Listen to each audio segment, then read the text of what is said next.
Alors, bonjour tout le monde. Ça me fait plaisir à nouveau de vous parler aujourd'hui. Vous m'entendez bien? Alors, aujourd'hui, on va aller plus loin au niveau de l'utilisation avancée d'InfoSol avec un regard particulier sur tout ce qui peut être donné des indices, de l'information en regard avec la santé des sols. Alors, un regard plus agronomique sur l'information qu'on peut trouver. Des exemples d'application, des exemples d'utilisation concernant la santé puis la conservation des sols qui peuvent être enrichis avec l'utilisation de l'application InfoSol. Au fond, il est possible de trouver rapidement, facilement la série de sols d'une parcelle en culture puis ses caractéristiques décrites dans le rapport de l'étude pédologique. Également, ça permet de vérifier l'uniformité des cultures en utilisant les images d'été. C'est possible également de diagnostiquer l'état de santé des sols, dans certains cas, d'aider à ce diagnostic-là en validant si on retrouve certains indices au niveau de la compaction des sols. On peut également aider le diagnostic de la qualité du drainage de surface, faciliter les recommandations d'aménagement. On peut également utiliser InfoSol pour s'aider dans le diagnostic de l'efficacité du drainage souterrain existant. Et également utiliser InfoSol et les données qu'on y retrouve pour repérer les sites d'érosion en ravine et les zones cultivées vulnérables à l'érosion de surface. Aujourd'hui, l'objectif du webinaire, ça va être davantage d'expliquer plus à fond le potentiel de l'application InfoSol et de différents types de données géomatiques pour diagnostiquer la santé des sols et des cultures. Le webinaire s'adresse principalement aux conseillers agricoles qui connaissent déjà cette application ou qui ont visionné le webinaire du 12 janvier, Introduction à l'application InfoSol, qui sera également disponible en différé. Aujourd'hui, au fond, on va aller plus à fond sur certains éléments, notamment la pédologie, que je voulais revenir sur certaines informations à prendre en compte. On va aller plus à fond également dans l'interprétation des images de printemps, au niveau des images d'été également. On va davantage explorer le relief qui est dérivé du lidar. On va également se pencher sur la combinaison des différentes couches dans une analyse agronomique, si on veut, de l'information parcellaire. Et finalement, on va faire démonstration sur InfoSol de différentes opérations qui sont utiles pour justement s'aider et être efficace avec l'utilisation d'InfoSol. Le premier élément que je voulais revenir au niveau de la pédologie, les pédologues nous avertissent toujours qu'il y a tout de même une précision des études pédologiques qui est variable. Dans le temps, la résolution, la densité des profils pédologiques qui ont été réalisés ont varié.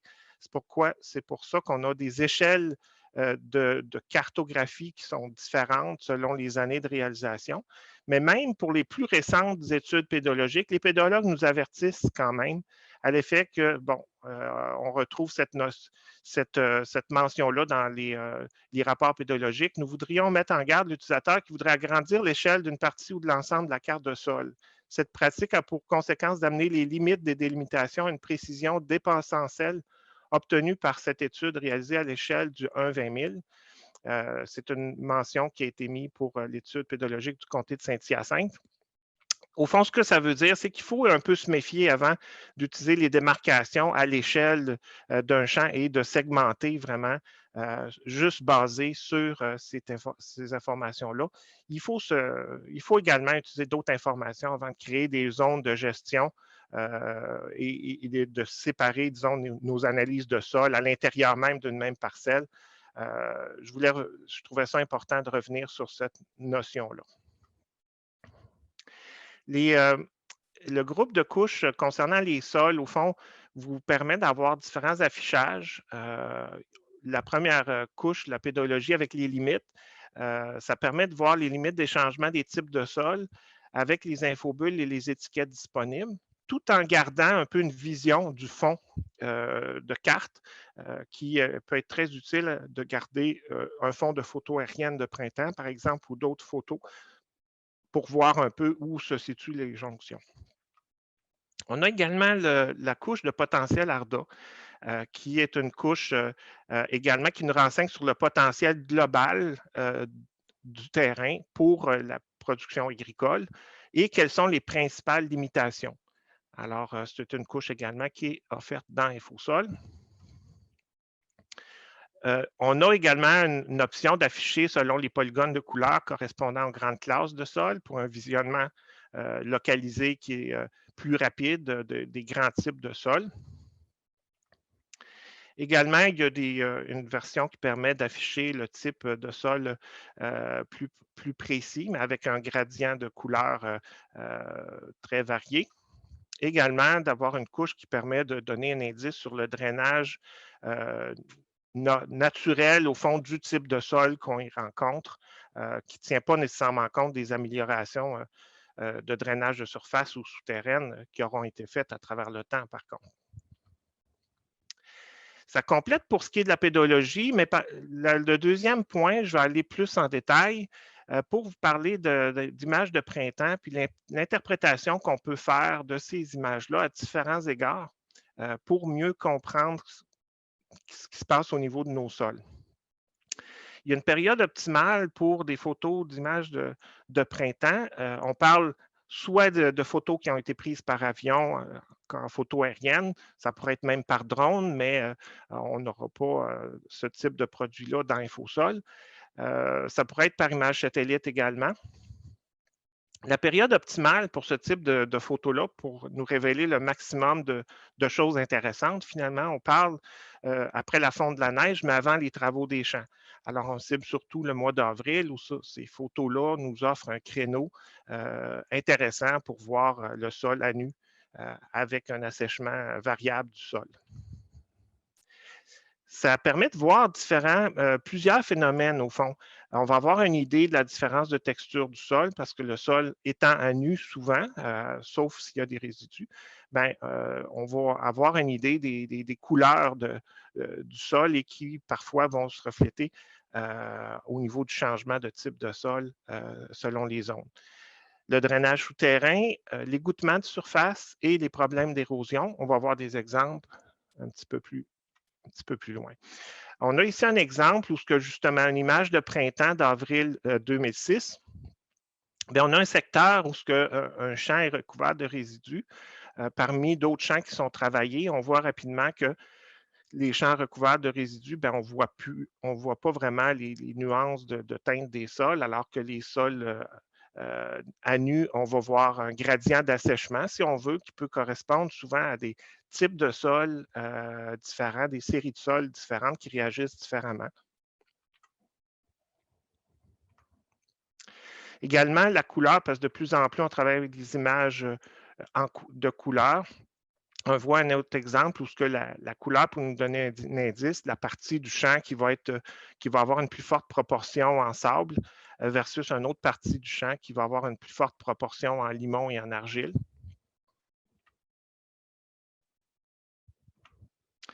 On voit un autre exemple ici où, à ce moment-là, on voit la disposition du système de drainage souterrain.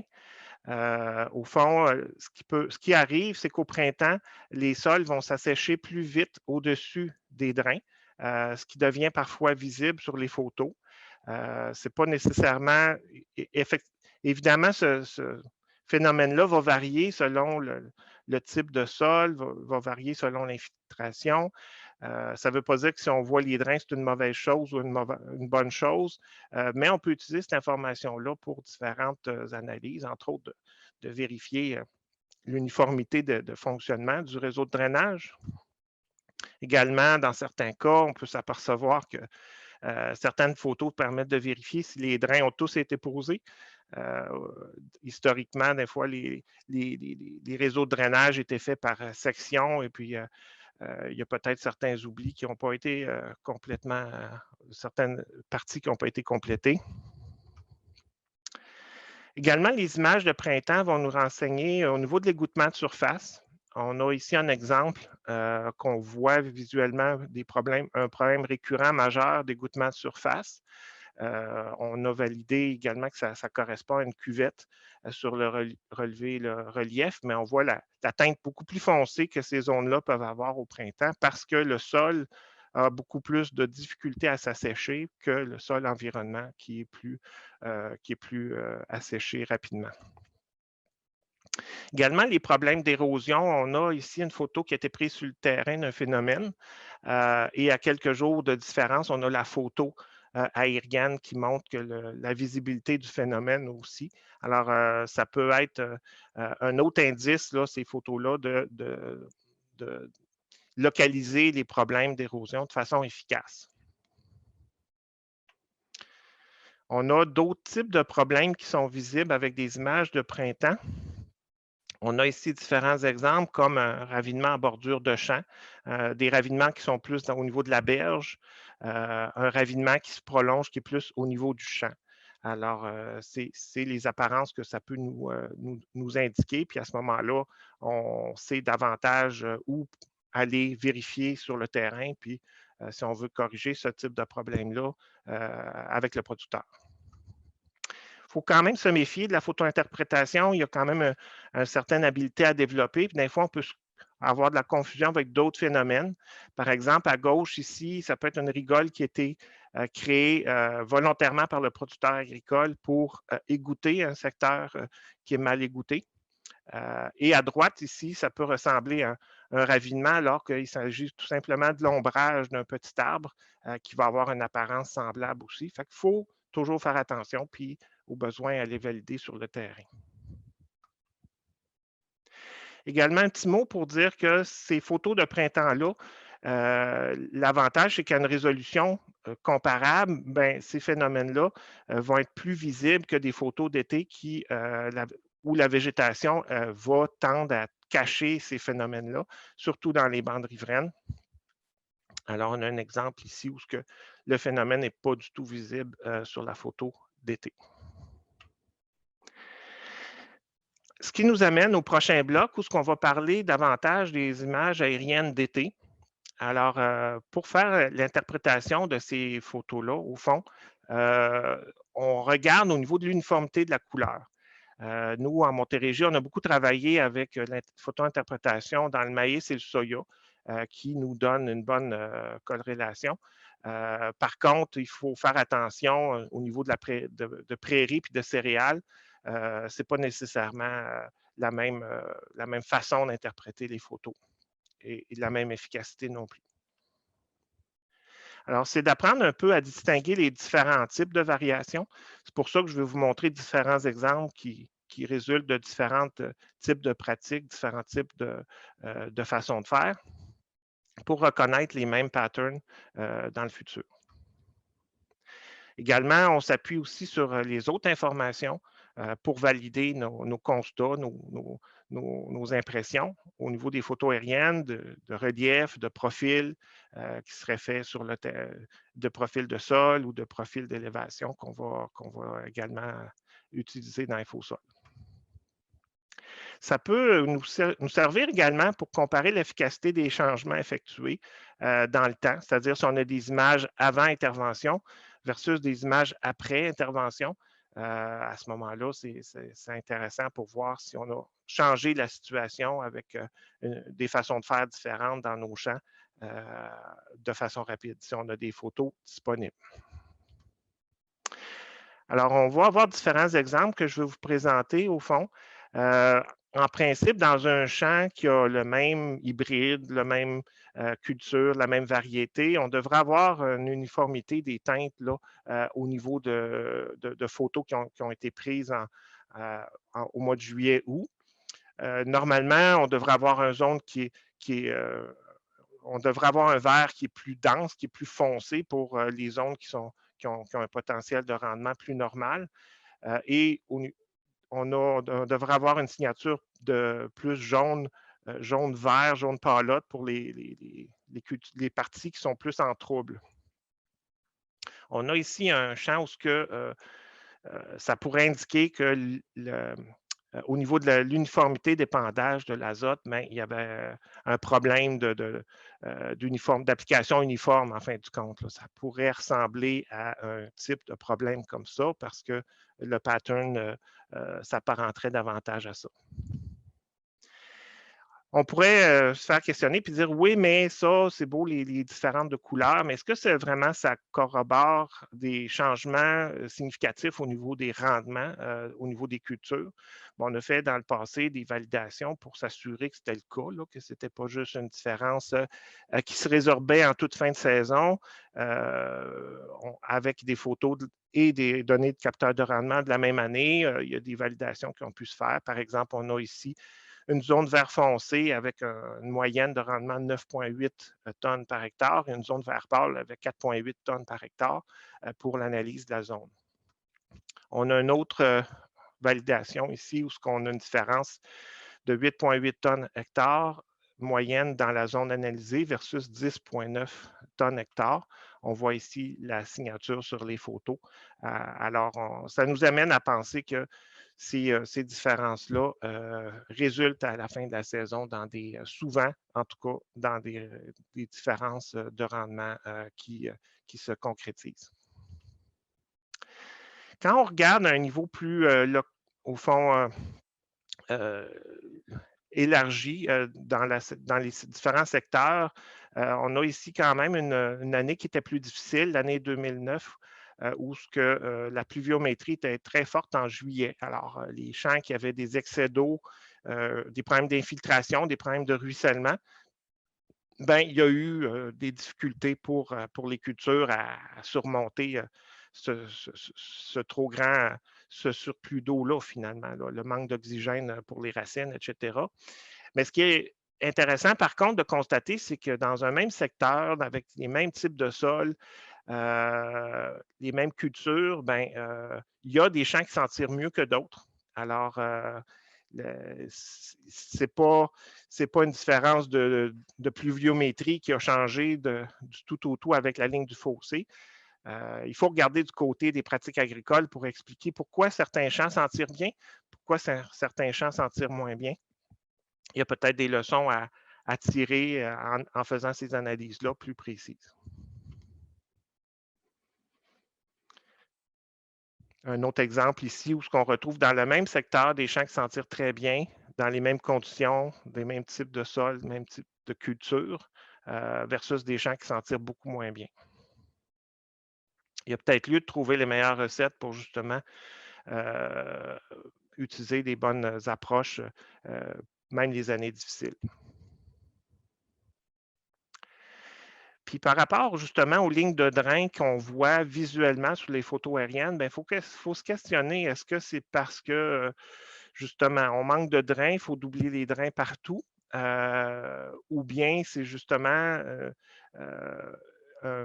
c'est-tu vraiment le rabattement de la nappe phréatique qui est problématique dans la zone ou c'est que l'eau a de la difficulté à s'infiltrer ou à ruisseler dans ces zones-là? Alors, on a des exemples des fois qui nous montrent, par exemple, ici, on a un sous-secteur qu'on voit qu'il y a un doublage de drain qui a été fait. Malgré ça, le champ s'en tire pas tellement mieux que les champs voisins qui ont un drainage qui n'a pas été doublé. Peut-être qu'on compte trop sur le drainage terrain pour absorber l'eau de surface.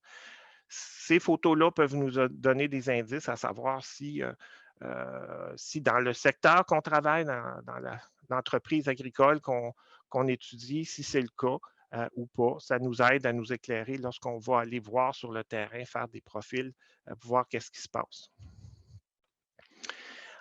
On voit ici l'effet du posage d'un drain. Souvent, ça va avoir un effet à travers le profil pour créer comme une fente. Et peut-être c'est pour ça que les maïs, les plants de maïs qui vont pousser directement au-dessus, vont avoir quand même pendant longtemps cette fente-là privilégiée pour que leurs racines à eux s'infiltrent davantage puis qu'il n'y ait pas de surplus d'eau à ces endroits-là. Par contre, doubler les drains dans des conditions comme ça, est-ce que vraiment on vise la nappe phréatique ou on est dans une approche de décompactage de luxe? Il faut se poser la question avant d'investir dans le doublage de drains quand même. D'autres patrons d'images d'été, au fond, qui peuvent apparaître. On a ici un champ qui, somme toute, semble avoir un problème de manque d'azote généralisé. Alors, on voit qu'à ce moment-là, la teinte verdâtre vert pâle, jaunâtre, au fond, est généralisé d'un bout à l'autre sur toute la largeur du champ. Fait qu'à ce moment-là, ça pourrait pointer vers ce type de problème-là. Il faut toujours valider, évidemment, c'est juste un indice. On a ici un exemple qui pourrait plus pointer vers une application non uniforme des fertilisants, où à ce moment-là, on voit que c'est vraiment des bandes élargies, mais qui ne couvrent pas toute la largeur. Alors, les images aériennes d'été, finalement, c'est un outil pour apprendre, réfléchir et faire les bons choix. C'est un outil qui est sous-exploité aussi. C'est pour ça que je suis content aujourd'hui de prendre un peu de temps pour vous remettre ce contenu-là à l'avant. Il ne faut pas oublier non plus que les années se suivent, mais ne se ressemblent pas.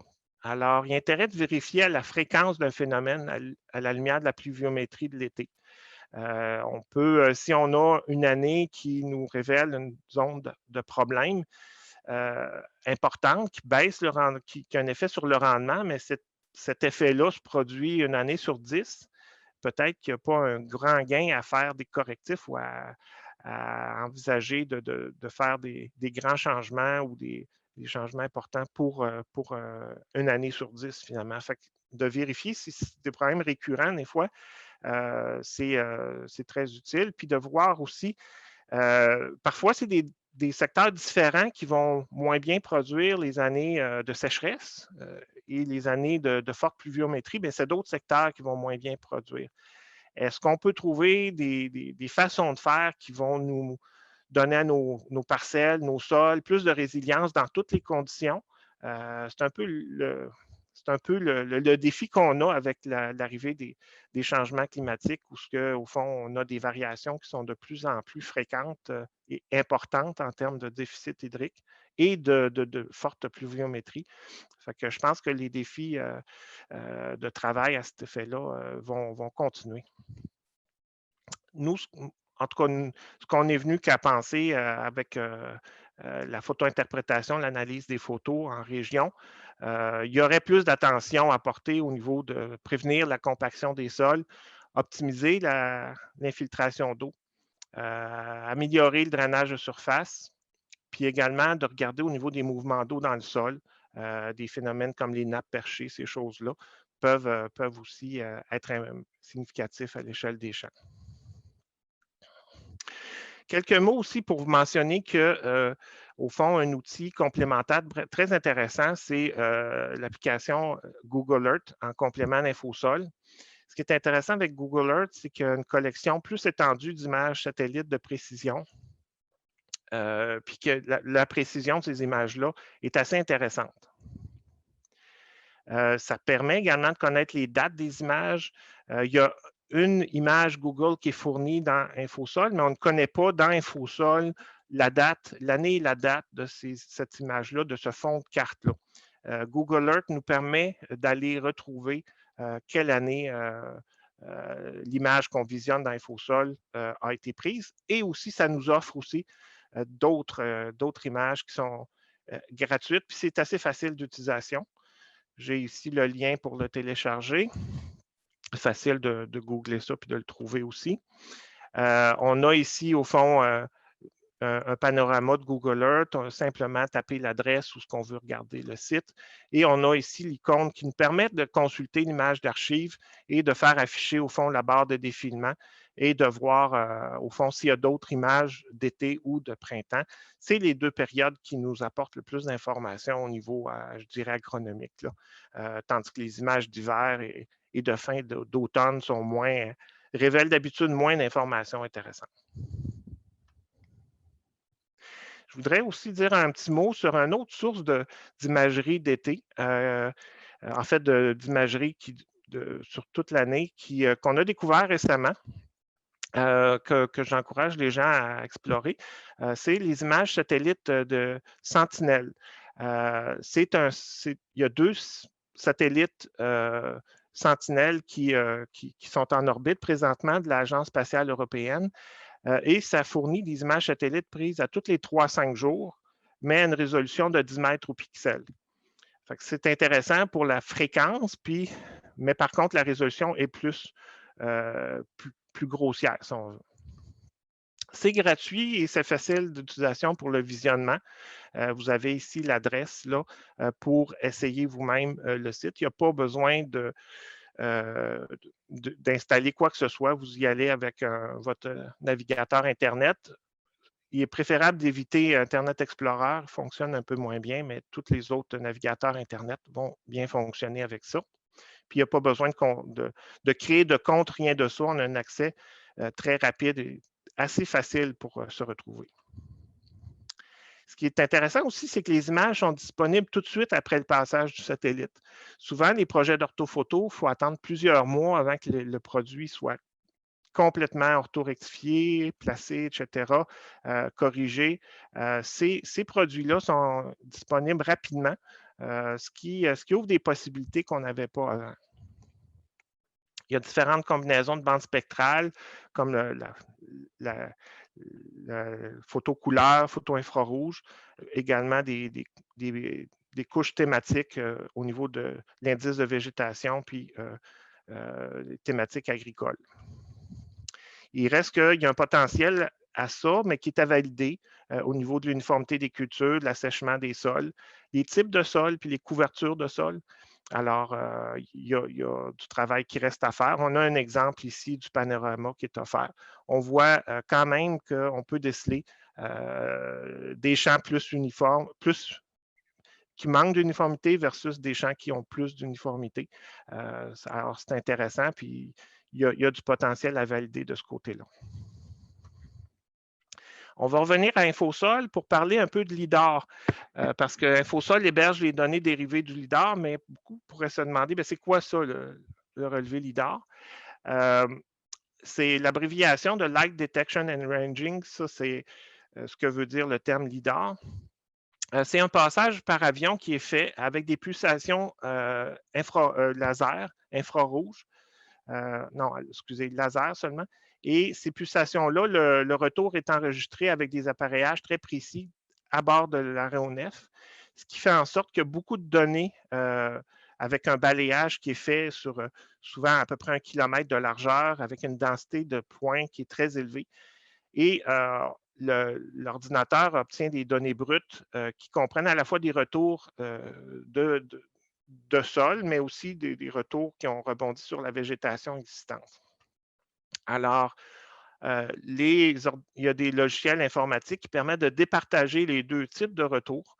Et à ce moment-là, ce qui est conservé pour qu'est-ce qui nous intéresse, généralement, nous, c'est au fond les données classées sur le sol. Et ça nous permet même d'avoir dans les zones boisées un relief qui est assez fiable, qui est très fiable. On parle de 3 à 4 pouces ou 10 cm à peu près d'erreur possible. Avec ce nuage de points-là, il y a une interpolation qui est faite parce que certains mètres carrés n'ont pas eu de points d'élévation. Certaines autres surfaces peuvent avoir eu 2-3 points d'élévation pour le même mètre carré. Alors, il y a comme un filtrage qui est fait à l'ordinateur pour conserver, faire une matrice qui a une seule valeur par mètre carré de terrain. Alors, c'est une donnée. Déjà là, le MNT, le modèle numérique de terrain matriciel, c'est une donnée dérivée des points d'élévation qui ont été obtenus avec le passage de l'avion. Il y a différentes données dérivées qui sont très utiles. Nous, ce qu'on a inclus dans Infosol, au fond, c'est vraiment ces données-là, les dégradés de couleurs, les courbes de niveau ou les isolignes, l'ombrage, les cuvettes, les tracés d'écoulement, les profils d'élévation également qu'on peut produire avec les données. Pour ce qui est des dégradés de couleurs, au fond, c'est une astuce pour rendre visuel, au fond, le relief, les zones hautes puis les zones basses. À l'échelle d'un champ, on peut voir ici ce que ça donne. La zone rouge est la zone la plus élevée, la zone bleu foncé, la zone plus basse. Ça va bien, ça, si on a un dégradé qui est à l'échelle du champ, mais si on examine toute une région, comment on peut s'y prendre, au fond? Ce qu'on a fait comme astuce dans Infosol, c'est que si on avait pris, disons, toute la Montérégie, puis on avait fait un sol dégradé, peut-être qu'on aurait été, les zones élevées auraient toutes été au pied des monts Rougemont, des zones plus élevées, puis les zones des basses terres auraient été toute la même teinte, ça n'aurait pas été très aidant. Alors, ce qu'on a fait, c'est que c'est des modèles numériques de terrain qui ont été découpés pour ce qui est des parcelles agricoles et avec des zones de 5 km par 5 km pour qu'on ait dans le même visionnement d'image, au fond, tout le secteur qui est sur un même échelonnage de couleurs.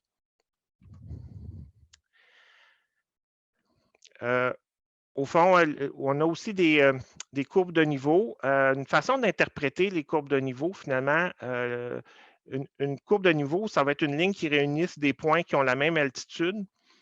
Alors, quand on a une courbe de niveau qui est très, très éloignée de l'autre courbe de niveau, à ce moment-là, on est dans un secteur de faible pente. À l'inverse, si nos lignes sont très rapprochées, on est dans un secteur évidemment de pente forte. Fait que déjà là, on peut avoir une idée où sont nos pentes faibles, moyennes et fortes en voyant au fond à quel point les courbes de niveau sont rapprochées, parce que chaque courbe de niveau, dans ce cas-ci, montre une différence d'élévation de 10 cm.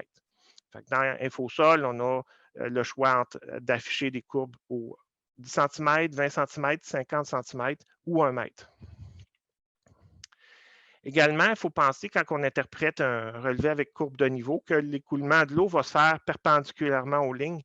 La goutte d'eau va chercher toujours à aller du point haut vers le point bas. Alors, elle va suivre le chemin le plus direct pour se faire. Elle va avoir donc tendance à aller directement perpendiculairement aux lignes, aux courbes de niveau. InfoSol aussi contient, on a pu créer au fond des zones de cuvette pour inclure comme données dans InfoSol, à partir toujours du modèle numérique matriciel. Également les tracés d'écoulement. Et ces tracés d'écoulement-là, une fois qu'ils sont générés, on peut les afficher indépendamment. On n'est pas obligé de les afficher seulement avec le relevé LIDAR. Puis à ce moment-là, il faut comprendre aussi que c'est intéressant d'afficher ça en combinaison avec les photos de printemps, parce qu'on peut voir si les zones où le ruissellement se concentre, si l'assèchement, justement, dans ces zones-là, se fait moins bien. Et aussi de comprendre qu'en terrain plat, l'égouttement est toujours plus difficile perpendiculairement au sens du semis aussi. Alors, dans ces zones-là, ici, par exemple, parce que la goutte d'eau, pour s'échapper vers le fossé, elle doit traverser chacun des rangs. C'est plus difficile avec le passage de la machinerie qui est dans l'autre sens, surtout dans les terrains plats comme on a en Montérégie, en bas de 0,5 % de pente. Pour rendre visuel le relevé LIDAR, ce qui est offert dans InfoSol, au fond, c'est une combinaison du modèle numérique de terrain, en fait, le dégradé de couleur, avec l'ombrage semi-transparent, qui sont fondus ensemble pour offrir un MNT qui comprend déjà un ombrage, qui donne déjà une impression de relief, parce que l'ombrage nous donne une impression tout de suite de 3 dimensions. Fait que ça enrichit beaucoup l'interprétation, finalement, du modèle du dégradé de couleur pour savoir où sont les versants, les pentes, etc. Les courbes de niveau, parfois, ça peut être un défi quand on interprète ça, surtout pour les polygones fermés. On peut se demander, est-ce qu'il s'agit d'un creux? Est-ce qu'il s'agit d'une cuvette? Quand on est dans un champ où justement on a plein de ces mini-cuvettes-là. Il y a plusieurs astuces qu'on peut faire là, pour mieux saisir rapidement qu'est-ce qui est une bosse, qu'est-ce qui est un creux. On peut faire afficher l'infosol, au fond, les étiquettes d'élévation, mais on voit ici que c'est assez lourd à visionner si on regarde tout un champ qui a beaucoup de polygones fermés de ce sens-là. Une autre astuce, ça peut être de faire afficher les cuvettes au fond, parce que là, tout de suite, on va voir que la plupart des cuvettes la plupart des polygones fermés qui sont plus bas, au fond, vont s'afficher avec l'affichage de cuvettes. Et les autres polygones fermés, au fond, c'est plus comme des butons qui sont plus hauts que l'élévation environnante. Alors, on a ici, par exemple, une seule image va nous représenter beaucoup d'informations avec le dégradé de couleur qui nous montre les zones élevées, les zones basses, l'ombrage semi-transparent qui va nous montrer davantage une apparence de relief, les courbes de niveau qui vont nous donner, comme je vous dis, un peu plus ils sont rapprochés, plus on a des pentes fortes, plus ils sont éloignés, plus on a des pentes faibles. Les tracés d'écoulement, bon, lorsqu'il y a une concentration de ruissellement que l'eau n'est pas capable de s'infiltrer, ben, forcément, elle peut avoir à ruisseler, puis ça va être les endroits qu'elle va souvent choisir en fonction du relief pour trouver le plus rapidement possible la zone basse et sortir du champ. En plus, on a les cuvettes qui vont nous indiquer où on peut avoir de l'accumulation d'écoulement avant que l'eau continue à ruisseler. Le profil d'élévation aussi, c'est un outil intéressant d'infosol. On a ici l'indication de l'icône à utiliser. Et on peut appliquer cette ligne-là n'importe où, qu'on affiche ou non le modèle d'élévation en même temps. L'information va s'appliquer, va apparaître. Les deux types de pentes, il y a un calcul de pente qui est fourni. La pente de différence de dénivellation va être plus utile pour, par exemple, regarder à poser un drain ou à choisir une pente uniforme d'un fossé qu'on va choisir ou là, si on n'a pas une grosse différence de profondeur avec le sol environnant, ce n'est pas tellement grave si on veut prioriser une pente uniforme sur toute la longueur. Par contre, la pente de régression linéaire simple, ben, ça va être une pente qui va être plus adaptée à des opérations de nivellement qui permettent de mieux balancer les bosses puis les creux. Il faut dire qu'un faux sol n'est pas adapté pour planifier du nivellement, mais je sais que certains opérateurs s'en servent un peu dans ce sens-là aussi quand même. Une autre donnée dérivée du relief, au fond, il s'agit des pentes de terrain. C'est quand même une manière efficace de cibler les parties les plus vulnérables à l'érosion de surface. On a ici l'échelle des couleurs qui est affichée. Tout ce qui tombe dans le orange et le rouge, on est dans des zones, dans des risques plus élevés d'érosion. Et souvent, ben, surtout en plus, si ça correspond à des zones que une concentration de ruissellement qui se produit. On voit sur la photo de printemps ici que 4 de ces traces de ruissellement-là correspondent à des ravins d'écoulement. Alors, c'est quand même une façon efficace de cibler où il y a plus de risques d'érosion à l'intérieur de notre secteur. Avec le temps, au fond, on a ciblé un paquet de problèmes rencontrés depuis l'avènement de la microtopo, puis ensuite du LIDAR. On a des champs qui ont des problèmes de cuvettes en plein milieu, des champs qui peuvent avoir des multitudes de baissières, des champs qui ont des baissières en diagonale, des champs qui peuvent avoir des vestiges de fossés, des champs avec de grandes cuvettes. Dans certains cas, des champs qui sont même trop plats, qu'il n'y a pratiquement plus de pente pour que l'eau voyage en surface. Ça peut être problématique si on a une mauvaise infiltration. Là. Aussi, des terres, au fond, l'épandage de terres de décharge en bout de champ, ça peut créer comme un barrage pour l'égouttement du champ, l'égouttement de l'eau qui vient du champ. C'est un problème qu'on voit souvent, ça aussi.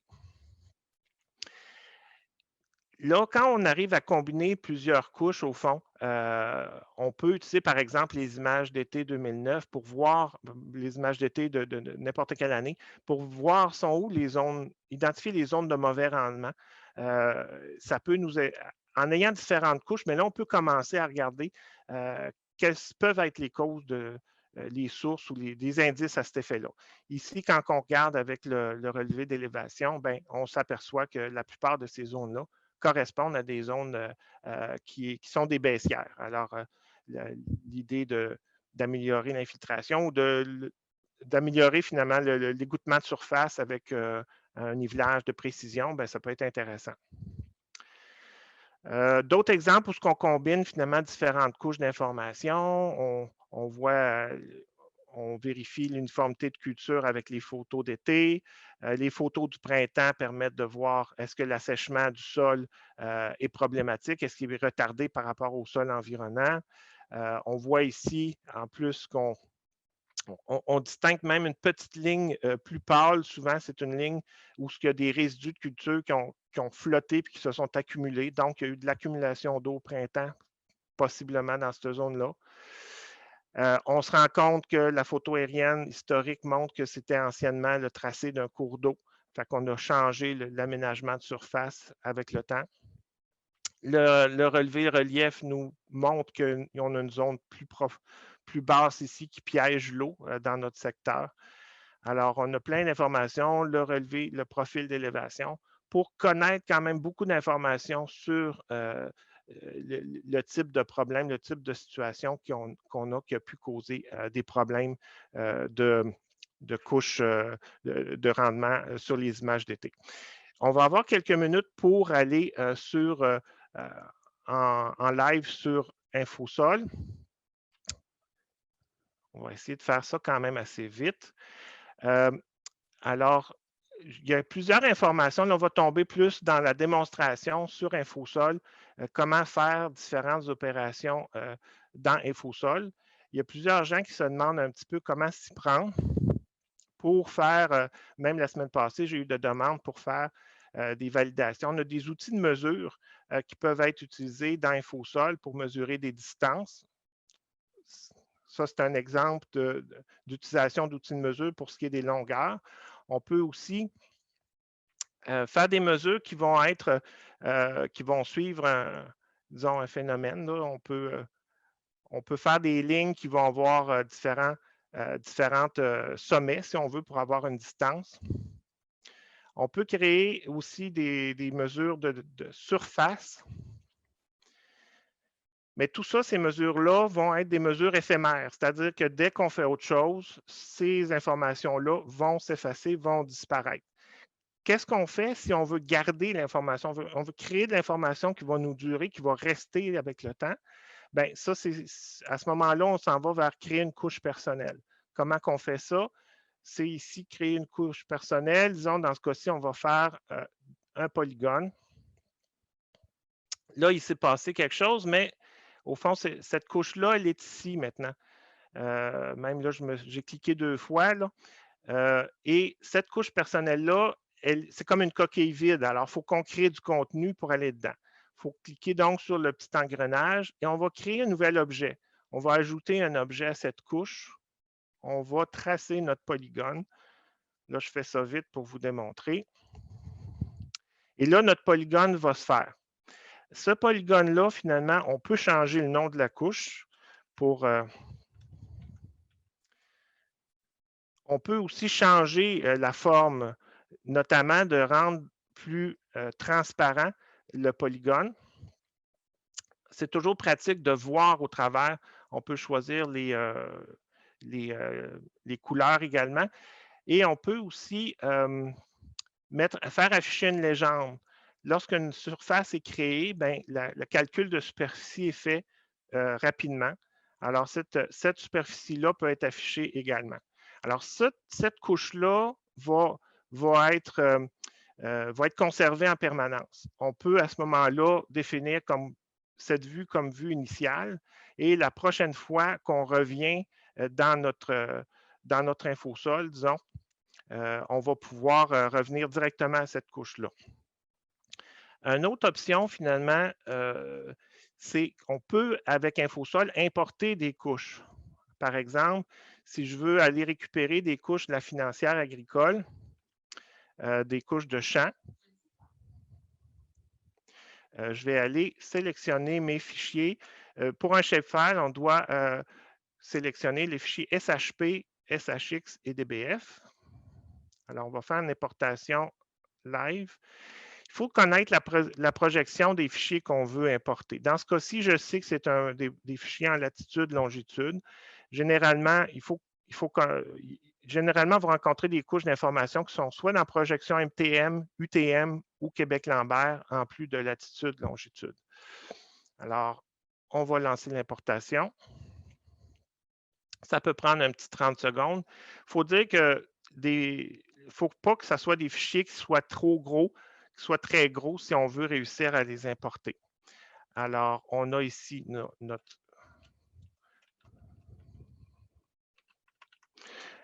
notre nouvelle couche. On va fermer le vieux menu et on va aller. Il y a une option aussi qui permet tout de suite d'aller zoomer sur l'étendue de cette couche. Alors, on va aller tout de suite zoomer sur notre couche. On va encore une fois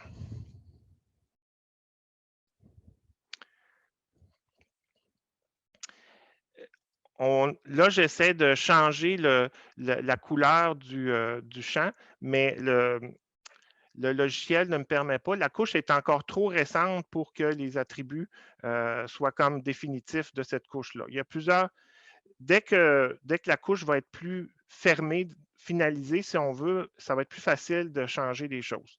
Il y a plusieurs trucs qu'on peut faire pour ça, soit de sortir, déconnecter et revenir au menu, soit de changer de région ou revenir, ou il y a également la touche F5 qui permet de rafraîchir l'ensemble de l'information InfoSol et ça semble fonctionner également. C'est ça que je vais faire. Je vais faire un rafraîchissement de l'information contenue dans InfoSol. Tout à l'heure, j'avais défini cette vue-là comme vue initiale. Vous voyez que là, la vue de la Montérégie est rafraîchie, mais tout de suite, il m'a apporté à la couche qui m'intéressait, que j'avais définie comme vue initiale. Mais là, je veux retourner à la couche que je viens d'importer. Alors, je vais y retourner. Normalement, là, je vais être capable de changer les choses que je veux changer. Alors, je vais enlever je vais mettre de la transparence. Et ce que je voulais faire ici, c'est au fond, je veux sectionner mes polygones parce que j'ai validé que certaines couches de photos aériennes ont révélé qu'il y a des types de sols différents. Alors, je vais me créer des zones de gestion, mais sur l'ensemble de ce secteur-là, je peux faire une modification avec ma couche personnelle. Cette couche personnelle-là peut être modifiée. On appelle ça scinder un objet de cette couche. Alors, je peux aussi m'aider avec, en faisant apparaître les courbes d'élévation pour avoir une idée plus précise. Je veux isoler la section plus foncée où ce que j'ai vu sur le terrain qu'on a de la terre organique dans ce champ-là, dans le bas du champ.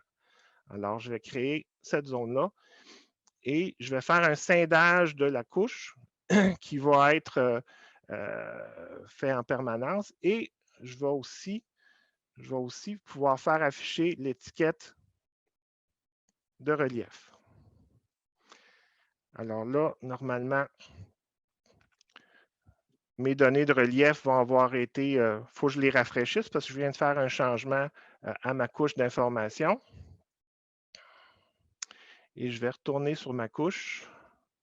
On va pouvoir voir un peu la valeur de chacune des portions en superficie.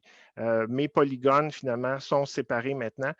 Et je peux même, on a ici la table d'attributs, j'ai ma superficie nouvelle de la petite zone. Et cette couche-là, je peux la réexporter.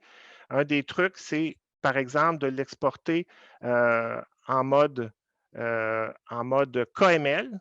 Puis la version KML va permettre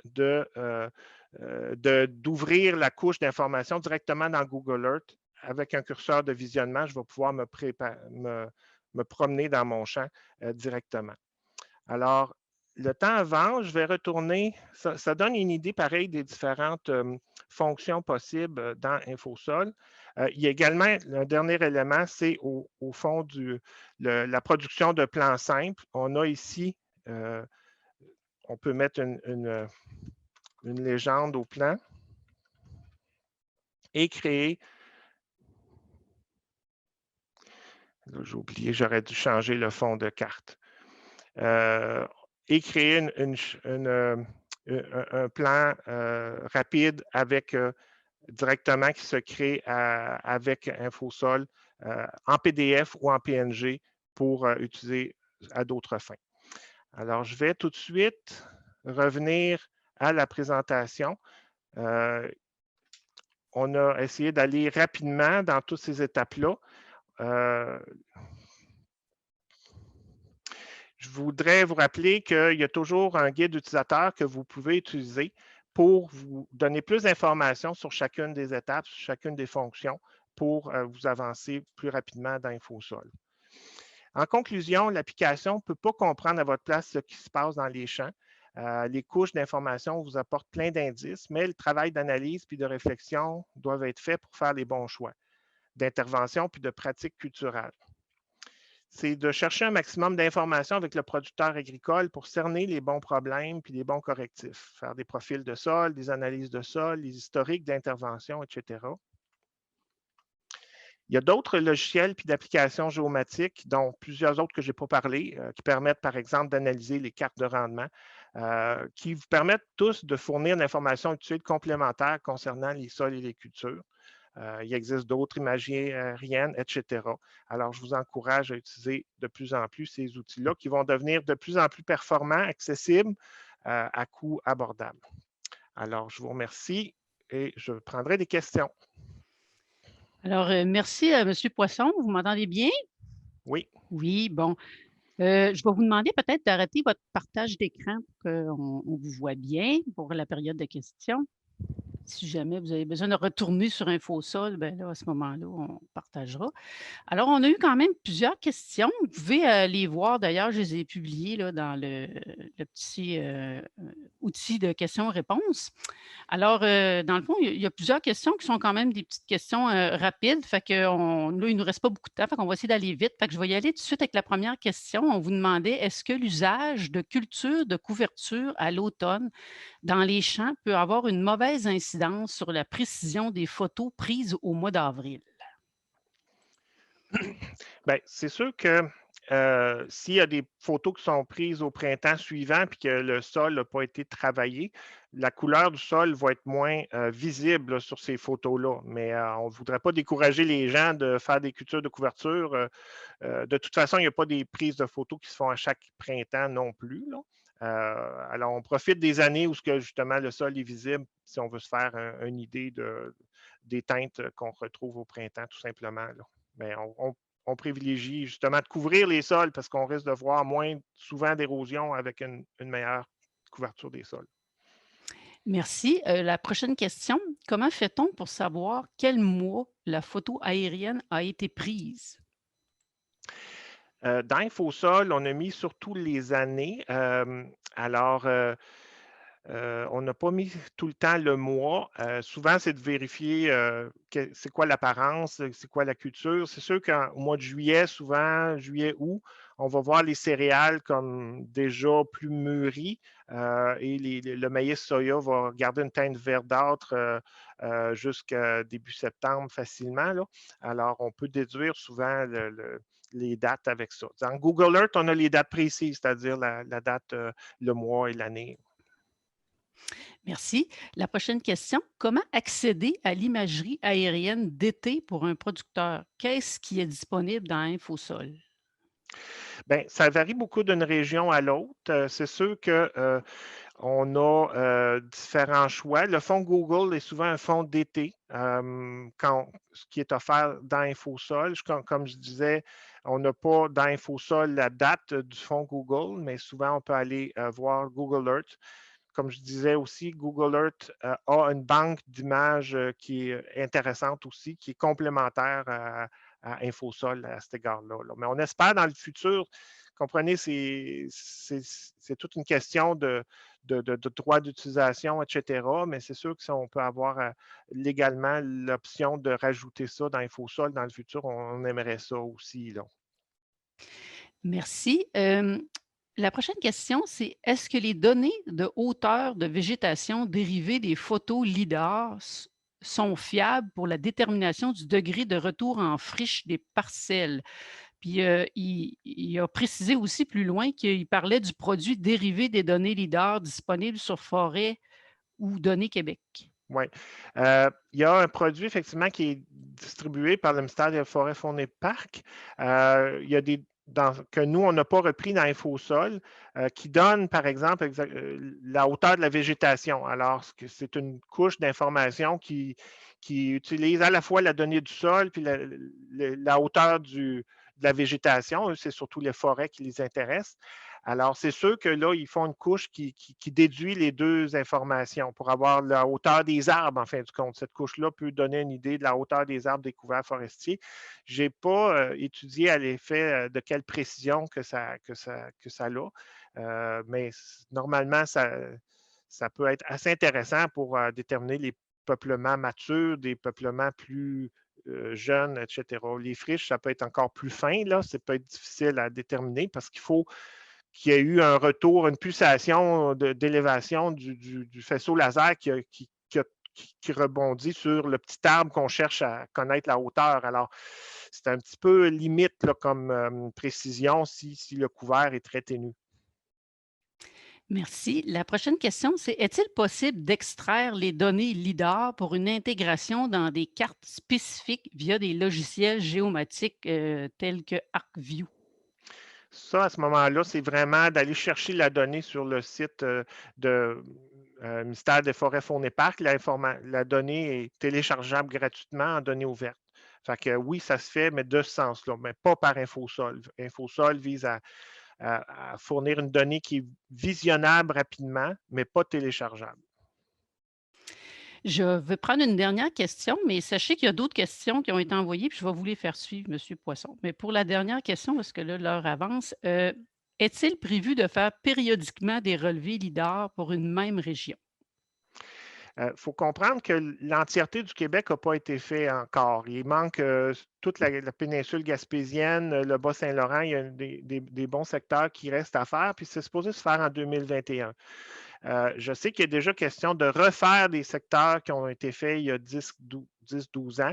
Alors on risque de voir ça, entre autres, la Montérégie, des régions assez peuplées. Il faut dire aussi, là, il y a une question que je vois, la date qui est reliée aux données LIDAR, qui est dans InfoSol, il y a une couche d'information qui est fournie, qui vous donne la date, l'année de prise du relevé LIDAR dans InfoSol. Fait que je vous invite à regarder ça et à consulter le guide de référence. Vous allez trouver l'information pour ce qui est d'InfoSol. Bien, merci beaucoup, Monsieur Poisson, pour les deux webinaires. Alors, ça a été, ça a bien été. Je remercie tous les participants qui ont été là. Puis, dans le fond, on va vous envoyer un petit sondage là, pour d'évaluation pour le webinaire. Alors, bon dîner à tout le monde et puis à la prochaine pour le prochain webinaire en santé des sols. Merci à tout le monde.